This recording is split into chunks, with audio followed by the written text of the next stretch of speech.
జీడిడిపికి సంబంధించినది. ప్రీవియస్ సెషన్లో మనము కంట్రిబ్యూషన్స్ మనం చెప్పుకున్నాం. ఇప్పుడు వచ్చేసి మనకి గ్రాస్ డొమెస్టిక్ ప్రోడక్ట్ ఏదైతే ఉందో జిల్లాల వారీగా ఆదాయాలు అనేది ఏ విధంగా ఉన్నాయనేది స్పష్టంగా మనం తెలుసుకుందాం. ఓకేనా?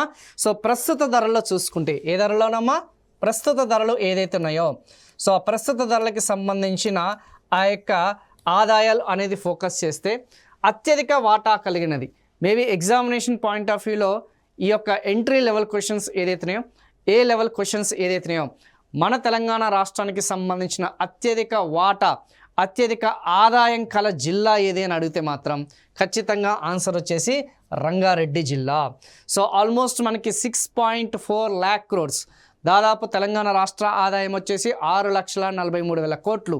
అందులో అత్యధికంగా చూసుకుంటే అధిక స్థాయిలో వస్తు సేవల యొక్క ఉత్పత్తి విలువ అనేది ఏ జిల్లా నుంచి సహకారం అనేది అందిస్తుంది, ఏ జిల్లా నుంచి మనకి కంట్రిబ్యూషన్ అనేది ఉంది అనేది అబ్జర్వ్ చేస్తే రంగారెడ్డి జిల్లా.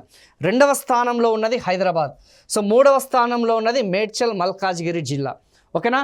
ఈ మూడు చూసుకుంటే ప్రధానంగా ఆల్మోస్ట్ చూసుకుంటే 75% కంటే అధికంగా ఎంత శాతం అమ్మా ఆల్మోస్ట్ 3/4 కంటే అధికంగా ఈ మూడు జిల్లాల నుంచే మనకి ఆదాయం అనేది ఉంది. అందుకే చాలామంది ఉపాధి అవకాశాల కోసము చాలామంది ఉద్యోగ అవకాశాల కోసము ఈ హైదరాబాద్ పరిసర ఏదైతే చుట్టుపక్కల ఉన్న ఆ యొక్క ప్రాంతాలకి వలస రావడానికి ప్రధానమైన కారణం వచ్చేసి ఇక్కడ ఆర్థిక కార్యకలాపాలు అనేది చాలా చురుగ్గా చాలా వేగంగా మనకి ఆ కార్యకలాపాలు అనేది కొనసాగుతాయి.